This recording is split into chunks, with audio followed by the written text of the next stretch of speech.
All right, good morning. Welcome to Southwest Flavor. Happy Tuesday to everyone. Today, our first guest is Pastor Dave Goffeney. Good morning. How you doing? Doing great, Ron. Thank you. Thanks for having me. Yeah, thanks for coming on. And you're the pastor over at Redemption Church. I am. Yep. A pastor, yeah. There's another pastor, but you're one of them. You're the lead pastor, aren't you? Yep. Yeah, okay. How long has Redemption Church been around in Tucson? Yeah, we started in 2012 is when that's when my wife and my family and I moved back here to Tucson after 10 years. And we started in our house in 2013. Right. Then we formally launched at Safford School, where we still are, in 2014. So coming up on 11 years. Wow. Yeah. That's awesome. Man, and Safford has so much history. We were talking about that earlier, that it's a 100-year-old school. I mean, it's right in downtown Tucson. There's just so much history there, and you guys get to be part of that community down there. Yes. Yep. That's right. Yeah. That's our heart. We're pretty involved with this school. It's not just that we just show up on Sundays, but they're a school that we partner with, and that's cool. So do you see a lot of the families of the school kids come Not in? a ton. We've over the years tried to really build that for a number of different reasons. I think coming back to school, or even not many of the families that go to the school live in the neighborhood anymore. So some things like that. That's interesting. Again, we partner. There's someone from our church has a chess club, things like that. Oh, cool. There, so and I should get out of the way for all your listeners. I have a speech impediment, and so just put that out there. That's what it is. It isn't the microphone. It's not it's not anything. Don't adjust your dials. Just hang out with us. That's right. That's right. And I was listening to one of your sermons just earlier this morning, and it was talking about relationships and friends. Yeah. And we've had this conversation many, many times in this studio with Clint, who's one of the owners of Live the Dream Media, just about, and it comes from just probably what our parents and our grandparents kind of drilled into our heads during when we were growing up. You know, you are who you hang out with. Yeah. Wow. Yeah. And you started out that sermon kind of, with part of that. Of course you went a lot deeper into that, but let's talk a little bit about relationships and friendships. Yeah, man, absolutely. I would. I mean, it's key, and I think we're designed. Really, Scripture tells us we're created for community. In fact, in the very beginning, when God creates, mankind, He says, "Let us make man in our image," and that God's a triune God, Father, Son, and Holy Spirit. He's one God in three persons. Right. Maybe dive into that some other time. But a complex reality. But very simply, is God is a relational God, and so He created us to live in relationship with Him and with each other. And then when sin entered in, when we turned our backs on God, really isolation was one of the first consequences. There's shame, hiding from, Adam and Eve hide from each other, hide from God. And then they also turn, like, when God says, man, says to Adam, "Where are you?" Yeah. He's like, "Oh, she did it. And then he blames God, the woman that you gave me. Exactly. Yeah. And so shame and isolation are now our hearts are kind of pulled. We're created for relationship. Yeah. But we also move toward isolation and kind of trying to do things on our own. Yeah. And I never even thought about that, about being isolated, and it just, I mean, you spoke about several different passages in the Bible where it talks about that, we need to be with other people. Of course, you're supposed to fellowship with other people. You're supposed to be with other Christians, and you're supposed to be held accountable. I mean, I know that's a big thing in many churches, is you have accountability partners, or you're in a small group and you hold each other accountable. Yeah. Yeah, yeah, that's right. Yeah, just I mean the way I think of it or kind of talk about it is just what is the thing that you think, man, I think this in my head, but I would be mortified if someone else knew it. I think we need to have people in our lives Yeah. that we know if we share that, they're not gonna peace out. They're not gonna leave Right. and just be like, oh, that's weird, that's crazy, I'm gonna leave. I think that's our fear. Yeah. And then we also need to be able to have those same people that say, I'm not gonna leave, but I'm also not gonna leave you where you are. Yeah. I'm gonna call you out. I'm gonna share the hard truth, and that Right. we would say, hey, I'm thinking about this X, Y, or Z. Yeah. Sadly in church ministry or just in life in general, even in my own story, my own dad left my mom when I was about 5 months old, and he might have had friends. In fact, I know he had some friends that introduced him to the woman he left my mom for, but he didn't have anyone that would say, kind of, Yeah. finger What are you in the doing? chest. Yeah, like, bro, you're gonna regret this. Right. Like, man, you've got four boys. You Oh, have wow. 3 boys. Yeah. Yeah. Yeah, you have 4 boys. Your youngest is 5 months old. It might be a short term, win. You might enjoy it Right. for a little while, but man, that's not what you want to do. Yeah, he didn't have anyone like that. I think most of us don't have those kind of people. We don't open ourselves up to those kinds of relationships. Yeah, yeah. Well, sin always looks attractive. It always looks fun, and it's like you said. It's always that short-term, gratification. Yeah, yeah. But then there's always consequences on there. Yes. Yeah, Yeah. That's and it is great to have friends that will hold you accountable. Just be like, dude, what are you doing, man? Where are you thinking? Where's your head at? Yeah. Yeah. Yeah. Yeah. That's right. And I mean, I'm a pastor. I'm not immune from Sure. that. None of us are perfect. No. Yeah. No. Yeah. In fact, you hear, I heard someone, a pastor, Matt Chandler, if you've ever heard of him, he's in Texas, and he was talking about, especially for pastors, a lot of times we wait until the house is on fire. We, hear about it, after the fact, when we should, how would it look differently if we said, hey, there's some smoke coming out of one of the rooms. I find my heart kind of hardening, or things at home aren't great. Again, for everyone. Sure. I'm saying for pastors, because that's sadly even more uncommon. There's this idea of, well, I guess, you guys can be way isolated, even though you're in this congregation and you see a lot of people several times during the week. I think maybe some people don't think that you're approachable, or that you're, like, I'm not going to go to my pastor and say, hey, I was thinking about this, or I'm doing some certain things in my life. And sometimes you guys are probably more isolated than anyone. Yeah. Yep, absolutely. And I'll just kind of go on that, and you can interject as you want. Like, sure. I think it's kind of an unhealthy dynamic between, like, pastors or church and like congregation and people. Right. As we said, we're all kind of prone to isolation, to these things. And I think pastors, we can kind of enjoy being put on a pedestal sometimes. Sure. There can be a sense of like, yeah, I like being the professional, the one that, people think, the leader. Oh, he's got it together. Yeah, the leader. You're the leader, yeah. There is a call. It's a high call where, we're told in James 3, we shouldn't aspire. Like, not everyone should. We're going to be kind of judged more harshly on that. Right. And if we lead people astray, we're going to be held accountable for that. Yeah. But at the same time, I think this kind of professional or sacred and secular of, oh, that's church, that's pastors, that's ministry leaders. I've heard people say, like, oh, I'm sorry, pastor, I didn't mean to say that in front of you. Maybe say a cuss word. One, they don't know my background, my family I come from. But there's also just this kind of sense of like, oh, I'm at church right now, I got to put on my church face, my church clothes. Yeah. And so that goes both ways. That I think pastors think, oh, I've got to keep my stuff, together, my stuff in order outwardly, and again, there's wisdom in that. Right.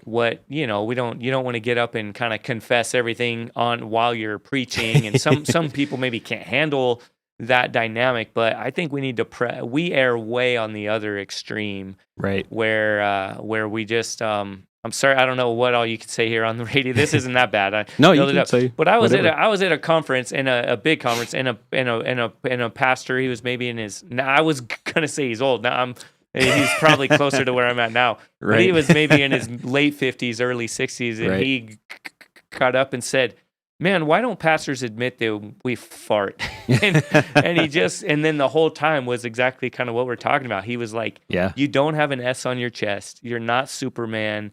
You're going to have good days and bad days. Things, pastoral ministry is going to take a toll, and that's going to show up in your family. You're going to be tempted to go this way or that way to kind of cope or to medicate, whatever that looks like. And he's like, part of it just, we need to admit we're like you said, no, we're not perfect, and we're weak. We need, again, coming back to what you started with, we're created for relationship. We can't fly solo. We'll crash and burn if what we do. And again, but that's everyone. That's not just pastors, but I think especially pastors can kind of hide behind that. Yeah.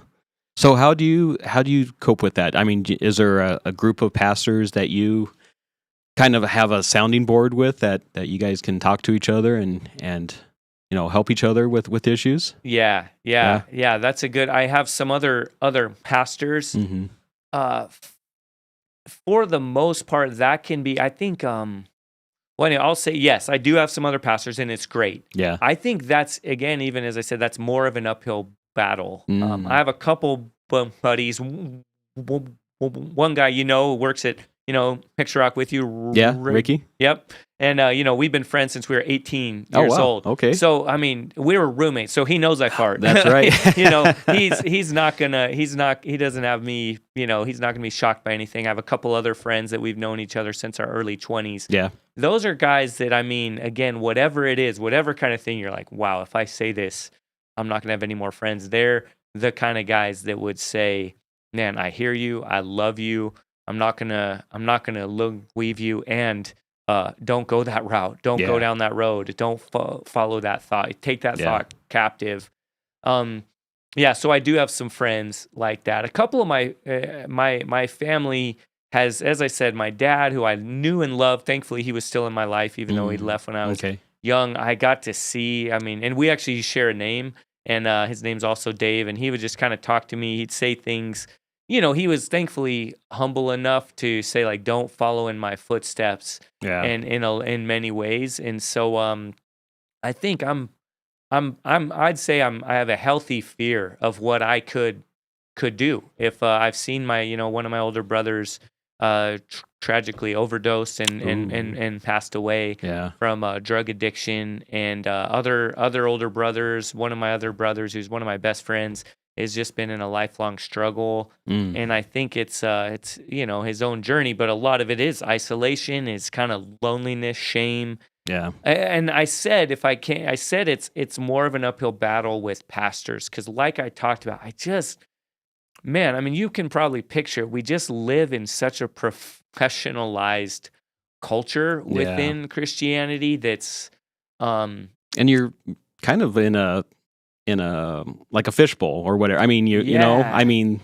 everything that you do, people are watching you and, maybe nitpicking at you or whatever. And, why did he say that? Why did he wear that? Why did he go to that place? Why is he talking to that person? Yes. Yeah. Yes. Yep. Exactly. Yeah. We're in a fishbowl. And again, it's like I love that image, because we're not only in a fishbowl, but I think we're in water that's pretty polluted.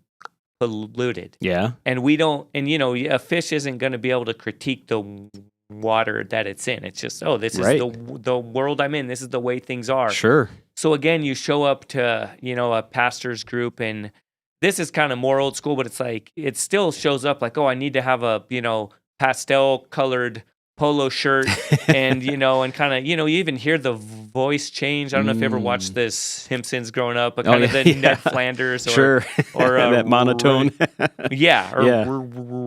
Reverend Lovejoy, Yeah, like yeah. the voice becomes holy, or Right. and it's just kind of like, yeah, we can't let our guard down. We can't, like, we can share a little bit, Mhm. but not again, not as much. This is Yeah. kind of a silly example, but I mean, there are a few that come to mind, but one, this is kind of silly. I was on a panel with a group of pastors. We were just talking, and I was sharing about some of the stuff, about just the nature of pastoral ministry. Sometimes you have a meeting with someone that shares stuff that's just heavy. Yeah. So I shared about taking a nap at like 1 o'clock in the afternoon. I forget what it was, and that wasn't even the main point. I was Mhm. sharing something, and I was like, yeah. So I like took a nap, and I woke up, and I went for a walk, and then I had a meeting coming up after that, and someone just kind of tongue in cheek, kind of offhand was like, "Whoa, sleeping at 1, huh?" Or and just kind of that kind of thing. That Yeah. was like, wow, we're all kind of competing with each other, like looking to call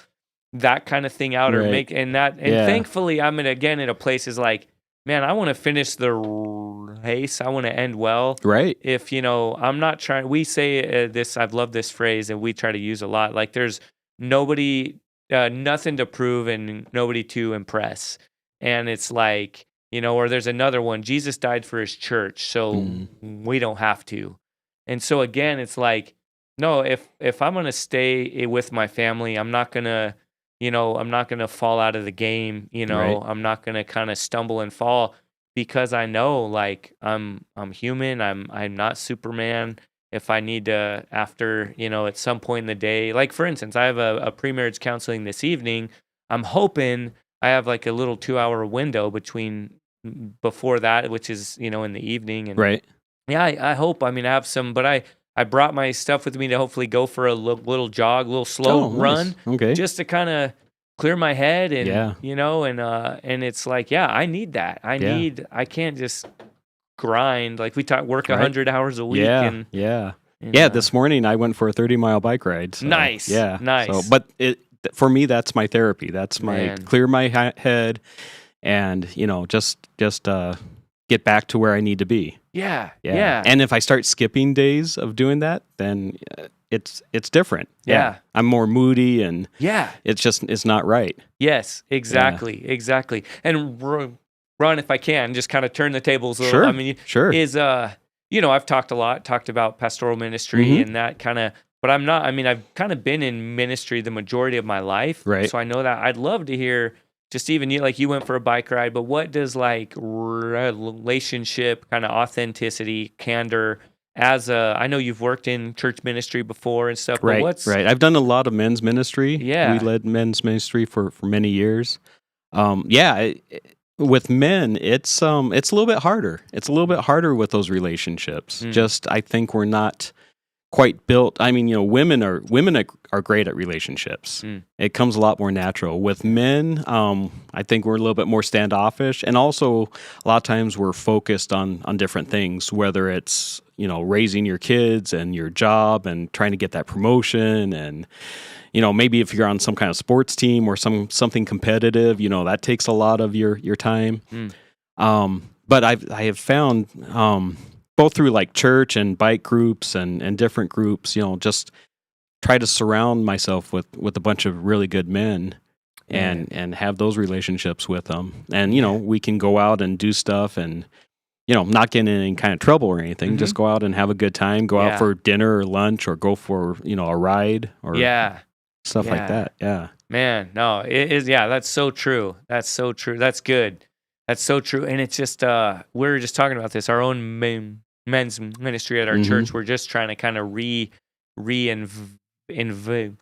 a bit, because just again, isolation is so prevalent. And we did a little like trivia night, really low hanging fruit, really low bar of just like, get together. There's some, some drinks and some food. And it was like, and it was a broad enough thing where it was like, just trivia. Exactly. And it was non-threatening. Yeah. And so many guys just showed up and were just like, kind of like, but even that, I think in some cases it took some effort, because we get into a groove, we think. And it's like, usually on Friday night, at the end of the work week, I kind of come home, I hang out, I have a couple beers, I kind of doze off while my kids are watching a movie.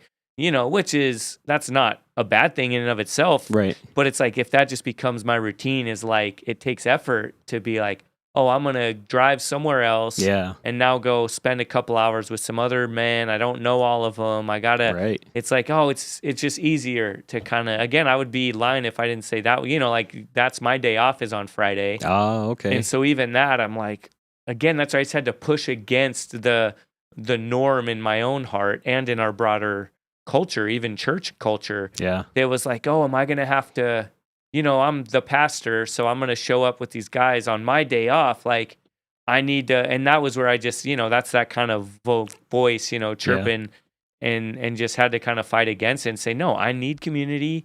If someone wants to talk to me about, confess their deepest sin, it's okay for me to say, hey man, like I'd love to talk with you. Can we get together? Yeah. Some let's other go have time? coffee someday. Yeah. And just say, let's just kind of let's just hang out and let's be at the same trivia table and get to know each other a little bit. But or someone's like, oh, I don't like that song that we always sing or whatever. Just to be able to be like, hey, cool, like we could talk about it some other time. Yeah. Right now, let's just be here and be, Yeah, just hang out. Yeah. And so again, for myself, and I think for everyone, I know one guy comes to mind in particular. He's an engineer, works a ton, lives up on the Northwest side. Okay. It was a massive effort for him. He had been out of town earlier that week, Okay. So he had a million excuses. Yeah. But I also know he wants to have more community, but doesn't have a ton because of the nature of his life stage. Yeah. So I want to even like props to him. And to others, yeah, it takes effort. It does. That say, no, I'm going to push through some of those obstacles. Yeah. When our family left a bigger church, this was years and years back. We left a bigger church and we went to a smaller church, and we were getting to know everyone. And I'm like, hey, I went to the pastor. I'm like, hey, do you guys have a men's small group? He's like, no, not yet, but you're going to start one. Nice. Yes. So then, I started the men's small group there. Wow. Man, that's cool. But I was doing the men's small group at the bigger church before that, so I just transitioned, over to the smaller church. Oh man, that's great. But yeah, it's a lot about relationships and just getting to know each other and being able to trust each other, and then you can start holding each other accountable. Yeah. And you have sons that are little. Oh, they're maybe a short stage ahead of my kids. I have a 13-year-old and 18-year-olds. As I shared, I have 18-year-old triplets. And for all of them, I'd say especially my son, just like we're talking about, but for all of them, it's such a different life demographic than, different world than you and I grew up in. Yeah. I didn't have a actually, Hickey was like my first friend that had a cell phone. Oh, and, wow. Okay. I would actually borrow his, I didn't have one until I got married, but enough old guy talk, but still that is kind of, with social media, I'd say it's another thing is there's this, for not just for young people, but for older people too, there's this like, this kind of false community. This like, oh, I can post something and I got, 30 thumbs up to it, 30 likes and whatever else. Now I'm kind of showing my age because I've kind of moved away from a lot of it, but it's like, that seems to, again, it's like a lot of people maybe feel like they're in community. Yeah. But it's still that fishbowl mentality. It's like, I got to protect myself because everything's out there, everything. And it's this, I don't know, even how would you say, any thoughts on that, on how to help? Like, I'm not going to totally say social media is horrible, but that's not your community. It's not your community. Yeah. I mean, because a lot of people on social media, you don't even really know. Yeah. Of course you have friends and family on there, but there's a lot of people on there that you don't really know. You might have kind of that digital relationship with them because you like each other's posts and maybe you talk once in a while, but yeah, it's weird. So we're running out of time. Pastor Dave, tell us, it's at Safford. Yep. And tell us what time the church services are and maybe how they can find you online. Oh, yeah, absolutely. Thank you. Man, time flies when you're having fun. We meet again at Safford School, right in downtown, right in Armory Park there. It's right across from the Children's Museum. Okay. Address is 200 East 13th Street. And we have services right now. We just went back to 2 services. They're at 9 a.m. and 11 a.m. Over the holidays and during the summer, we go back to 1 service at 10 because we have a lot of like college age students, a lot of young people, young families. We, as I said earlier, we have, we say we have nothing to prove, no one to impress. We also say we take God seriously, but not ourselves. Right. So it's very much a kind of come as you are.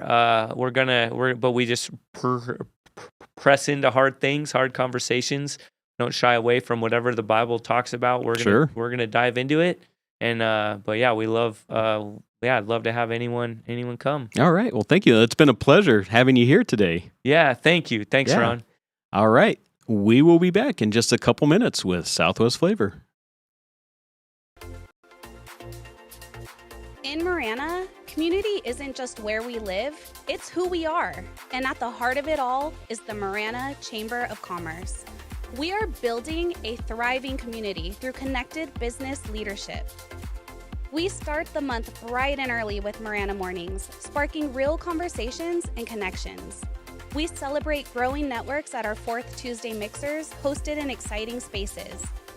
We unite visionaries and leaders at Impact Marana, driving meaningful progress together. We look ahead with Marana Insights, hearing directly from regional voices about what's next for our town. And we serve, through the passion of our board of directors and ambassadors, creating a culture of belonging through service and leadership. Because of our members, we're not just doing more, we're becoming more. Together, we're shaping the future of Marana. We are the Marana Chamber of Commerce. Looking for a delicious meal or a place to cater your next event? Visit Tucson Tamale Market, located at 7286 North Oracle Road. They're a family-friendly restaurant and market offering authentic tamales and local products. Don't miss out on their summer bi-weekly specials. Try a new $10.99 meal special every couple of weeks. During the summer, enjoy their gift card special. Buy $50 of gift cards for only $40. Stop by and see what's new at Tucson Tamale Market. Estrella Insurance on Irvington Road will help you with all your insurance needs. If you feel like you have a hard case due to a moving violation, a DUI, a suspended license or a car accident, contact us and come to Estrella Insurance on Irvington Road and get a quote today. Open late hours y hablamos español. Estrella Insurance, an agency you can trust. My heat and air were in a state of disrepair. The monsoon season is here, and Pixrock's Cooling, Heating, and Plumbing wants you to beat the heat and keep cool all summer long. Now through the end of August, we are offering a $49 diagnostic special. Our highly trained AC technicians are ready to battle the intense summer heat, so you don't have to. Call us at 520-492-0748 or picturerockscooling.com. Picture Rocks Cooling, Heating and Plumbing.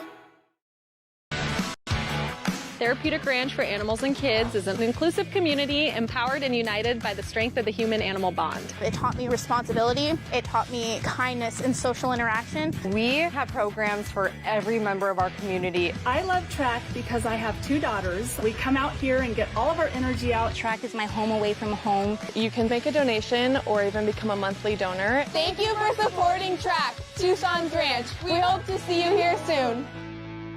I've had water and mold damage in my house twice. Both times I freaked out, but I called Steamy Concepts right away. If anyone tries to tell you to use someone else, just say no way and call Steamy today. About a year ago, we had a flood in our kitchen, and we didn't think to call anyone else but Steamy Concepts.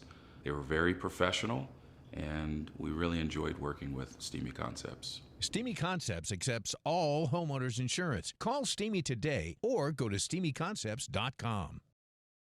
All right, welcome back to Southwest Flavor. Our next guest is Marisela Buczkowski. Good morning. How you doing? I'm good. How are you? I'm doing good. Yeah, thank you. You came all the way down from Phoenix. I did. Thank you so much. You're welcome. So tell us a little bit about yourself. Well, I'm actually Ron's niece, if anyone didn't know that.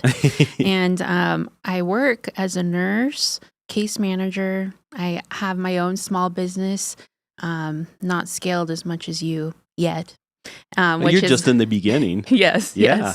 yes. We focus like on event design for different weddings, birthday parties, showers, and then my newest title is a twin mom. Yes. Exciting. Right. Mm-hmm. That's a huge change in life. It is. It is. I'm kind of wondering how I'm going to balance both my full-time job as a nurse and then the small business. Yeah. And having 2 little babies Yeah, there. and having the 2 Yeah. babies. So it'll be nice once they're older, since it's 2 boys. There'll be a lot of the heavy lifting. That's true. But until then, you have a little work crew for you. yes, yeah, that'll be a nice little gig for them, so they can make some money on the side. So tell us a little bit about. I mean, you were a nurse all the way through COVID. Yeah, at that time, thankfully, I've been remote for a while. I would say Yeah. COVID changed that, because I was going into, whether it be the hospital or whether it was like going into an insurance type of environment. Mm-hmm. And COVID was crazy because obviously the world like shut down essentially. Yeah. And people didn't know what to expect. So everyone was like going crazy.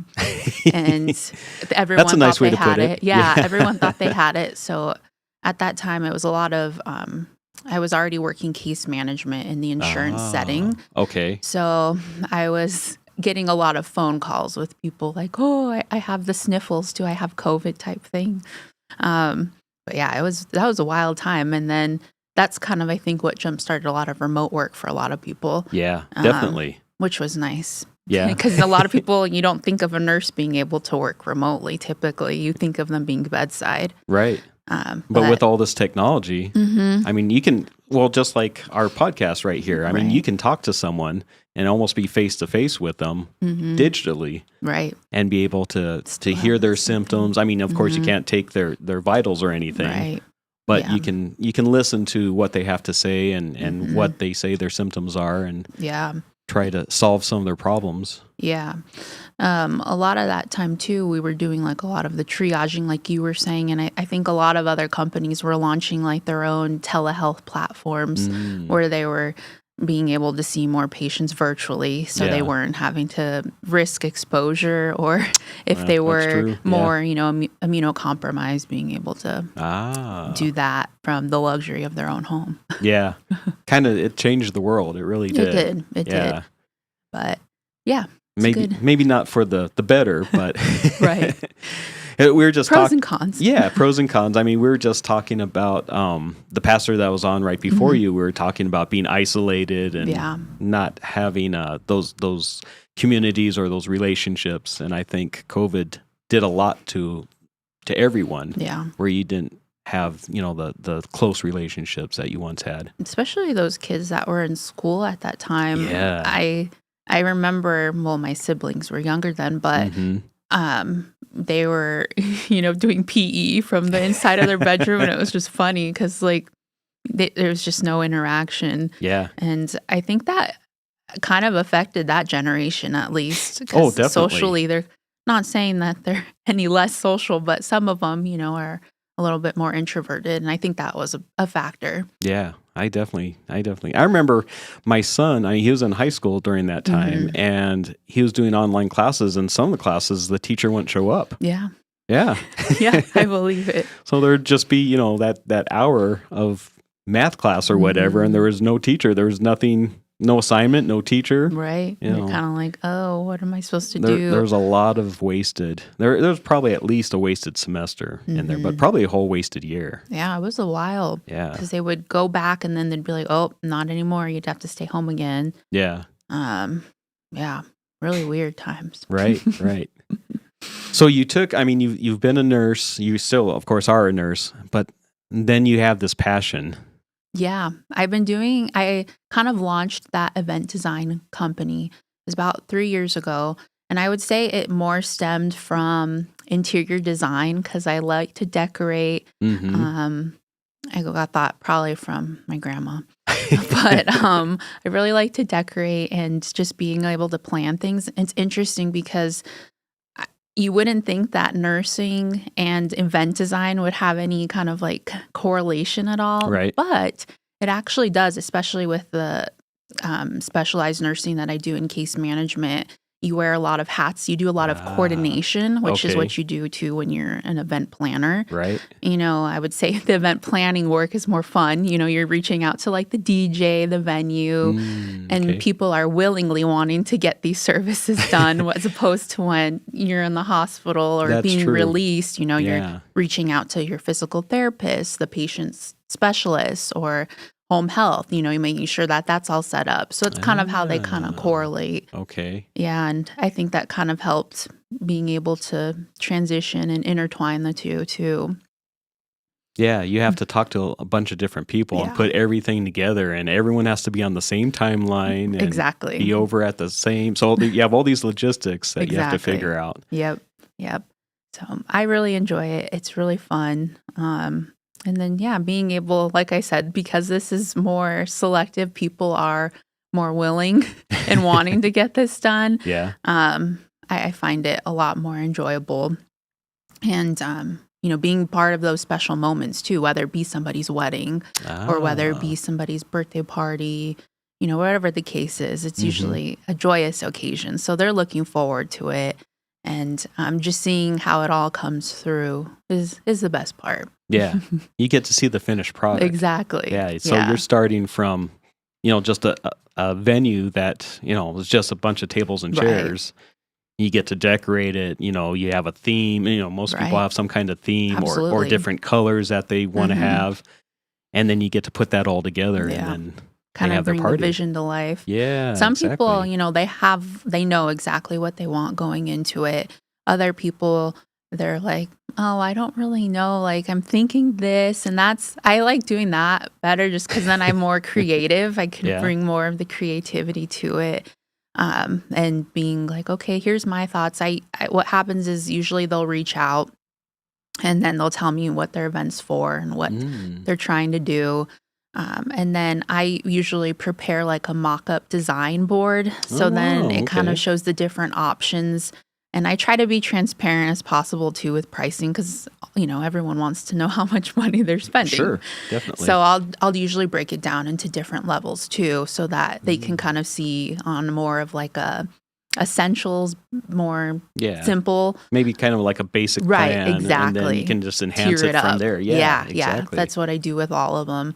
And then it helps too, because then I'm able to showcase, obviously, my work to other clients in the future. Right. I'd say that's probably the hardest part. And probably what you see too, getting content for social media. Because you're like almost like trying to be a director and trying to be like, okay, what's going to be captivating for the audience so that I can get more engagement in those things. So that I can bring more clientele in. Okay. I would say that's more of like the harder part. Yeah. Because you're competing too against all these other, party planners and of course. balloon artists. Just like, with you, I'm sure there's hundreds of other AC heating companies. So you're always like, okay, how am I going to stand out? How do you stand out? Exactly. Exactly. Yeah. So how do you promote yourself? Social media is my biggest.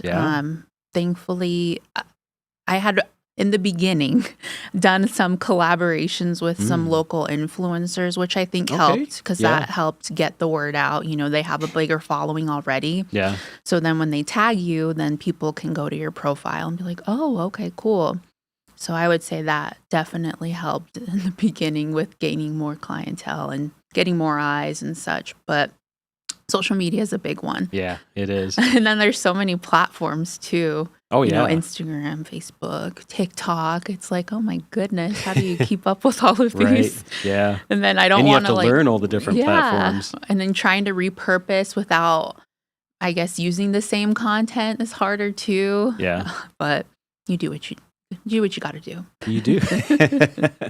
But that takes time also. Yeah. Yeah. There's a lot of behind the scenes work that I feel like with this job that a lot of people don't see, which is why sometimes it could be harder in justifying the artist's pricing because they don't see the hours, of painting the backdrops, assembling the centerpieces with the florals, constructing a balloon garland. That one you wouldn't think would be that difficult, but it is. It's like you have to find quality balloons because in this heat, anything off Amazon will easily pop. Oh, wow. I know. It's like so many different logistics that you just wouldn't think is a factor, which is. It just kind of goes over your head. So, a lot of just figuring out the different products and what's going to be durable and last longest. And then you have like the different, paint colors. If they want different signage, then you can go down that. If they want to do vinyl, or if they want more of like a luxury look, you can do like a acrylic. That's one thing that I enjoy doing. We ended up getting a CO2 laser machine. Wow. And so we're able to cut acrylic and then make cool signs. We can do like a bunch. So we do like the wedding signs or like the seating charts at weddings. Oh. You can basically do anything. Very cool. Well, let's take a quick break. We're going to take a quick sponsor break. We will be back in just a moment with Southwest Flavor. In Marana, community isn't just where we live, it's who we are. And at the heart of it all is the Marana Chamber of Commerce. We are building a thriving community through connected business leadership. We start the month bright and early with Marana Mornings, sparking real conversations and connections. We celebrate growing networks at our 4th Tuesday mixers, hosted in exciting spaces. We unite visionaries and leaders at Impact Marana, driving meaningful progress together. We look ahead with Marana Insights, hearing directly from regional voices about what's next for our town. And we serve, through the passion of our board of directors and ambassadors, creating a culture of belonging through service and leadership. Because of our members, we're not just doing more, we're becoming more. Together, we're shaping the future of Marana. We are the Marana Chamber of Commerce. Looking for a delicious meal or a place to cater your next event? Visit Tucson Tamale Market, located at 7286 North Oracle Road. They're a family-friendly restaurant and market offering authentic tamales and local products. Don't miss out on their summer bi-weekly specials. Try a new $10.99 meal special every couple of weeks. During the summer, enjoy their gift card special. Buy $50 of gift cards for only $40. Stop by and see what's new at Tucson Tamale Market. Estrella Insurance on Irvington Road will help you with all your insurance needs. If you feel like you have a hard case due to a moving violation, a DUI, a suspended license or car accident, contact us and come to Estrella Insurance on Irvington Road and get a quote today. Open late hours y hablamos español. Estrella Insurance, an agency you can trust.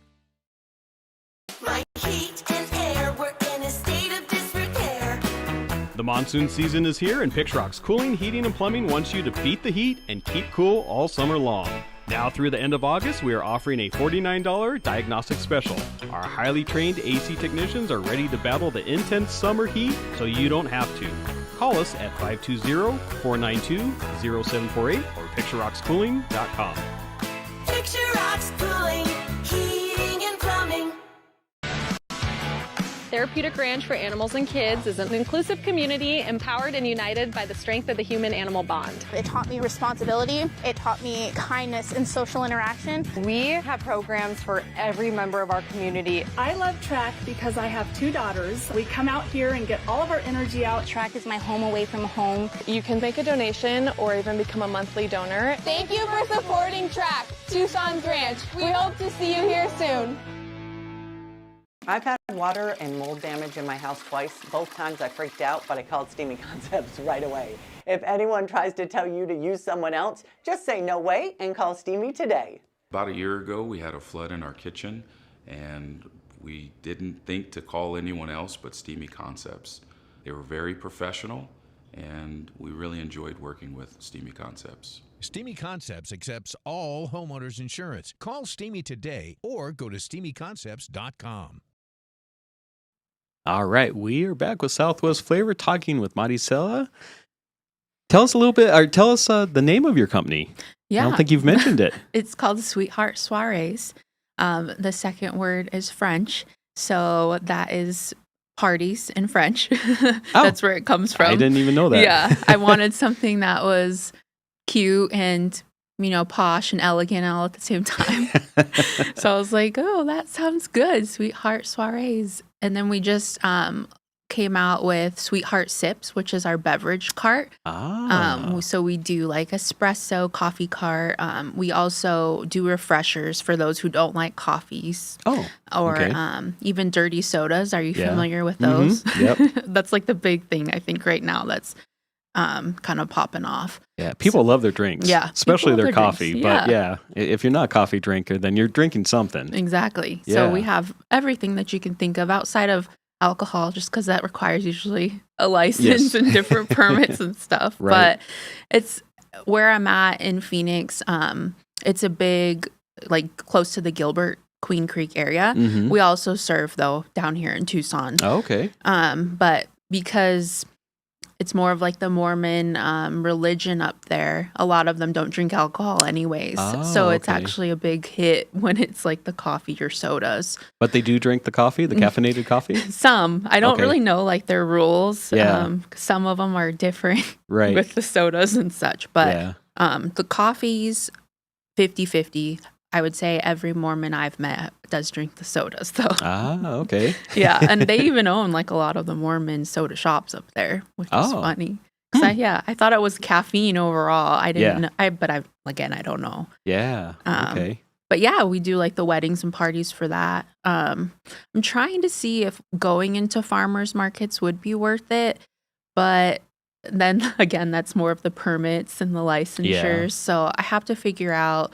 And it varies too by counties. Yeah. And then you have to get each one, which can be costly. Right. So it might be something to look at, especially with the fall coming up. Yeah, you know, definitely. Usually with the fall, you have more farmers Outside markets things, and it's more bearable. Yeah, exactly. You won't melt. Everyone comes outside. Right. We come out of our hibernation. Right.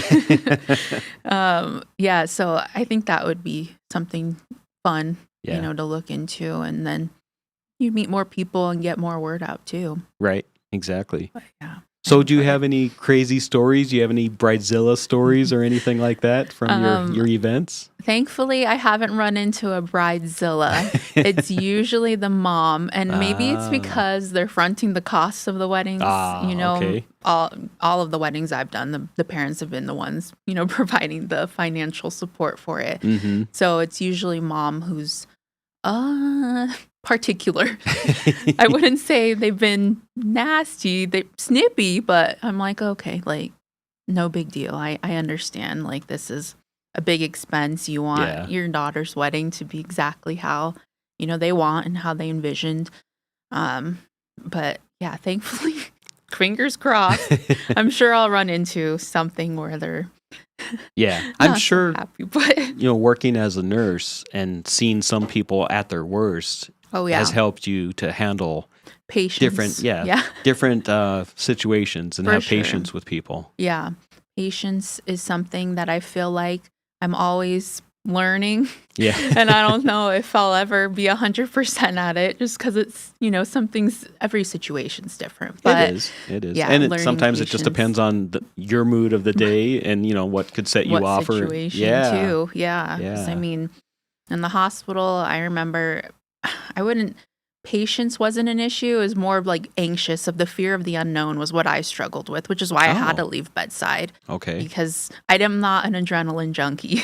So I was just like, no. I like to know what's going to happen type thing. Oh, wow. Okay. Which in healthcare, I mean, it is hard and everything's always changing. And patient status is always changing. But yeah, it definitely teaches you to be more resilient and compassionate and patient, I would say, are the main things that I took from learning bedside. And I mean, again, you still learn that daily when you deal with people on a daily basis. Right. But yeah, definitely a work in progress all the time. Well, I've seen your work firsthand. I mean, you had that baby shower and you decorated it beautifully. Thank you. Yeah. I try to go, 110% with all my events. Yeah. I never want to leave anyone disappointed. And sometimes that's like hard for me too when I like try to read somebody after I set up. I'm like, oh, did they like it? Because they might not be, like, oh my gosh, this is great. Whereas like other people might be like, oh yeah, this is it's awesome. And you're like, are you sure? That's what I'm always worried about. But thankfully, I haven't encountered anyone that's been unsatisfied. So I could see that. I mean, different people show different varies of emotion. Oh, for sure. Yeah. Different ways. Yeah. But yeah, not everyone's peppy and over the top. So yeah, I just, I always just, like I said, put 110% and God will handle the rest is what my thinking is. Right. I'm just going to go with the flow after that.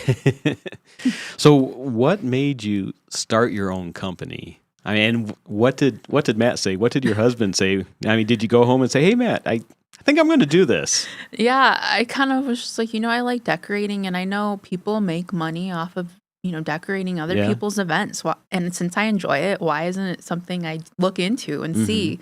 So I first started off by getting the LLC and like building a website, but then came in like the marketing piece. But yeah, I feel like it came pretty naturally. It wasn't like super challenging. I didn't, have anyone to look up to as far as like other event companies to reach out to. And a lot of what I've found, like if I did, a lot of people are very hush-hush, like it's some secret or something. Right. So I'm like, they don't want to reveal too much. Yeah, they're secrets. But I mean, at the end of the day, if you just research now, we have ChatGPT, to help us with everything. So there's answers everywhere. And yeah, I think just finding the answer kind of what brought it. But he's super supportive. He's my free employee. Now that the boys are here, I might have to start, paying a real person because somebody has to stay home with the boys. Yeah. But he was always super supportive, and he was the one that actually had branched out and thought about getting the laser machine. Oh, he's like, what about this? Like, we haven't seen too many people offer this. Mm-hmm. And so, yeah, that's kind of how that came about. Very cool. Well, tell us how people can get a hold of you. Oh, yeah. So Instagram, Facebook. You can go on our website too, sweetheartsoirees.com. And it's SOIREES for soirees. Because I know it's not like a common word. Right. But we have our own website. You can reach out on any of those social media platforms, TikTok too. And I'm always constantly checking daily. Okay. Yeah. And you do birthday parties, weddings, like bridal showers, baby showers. Yeah, basically anytime you want to party. Okay. Very nice. And you service the whole Phoenix area and Tucson area? Mm-hmm. Yep. Awesome. So anytime, any place, we're there. Perfect. All right. Give us your website again one more time. Sweetheartsoirees.com. All right. Thank you so much for joining us today. Thanks for having me. Yeah.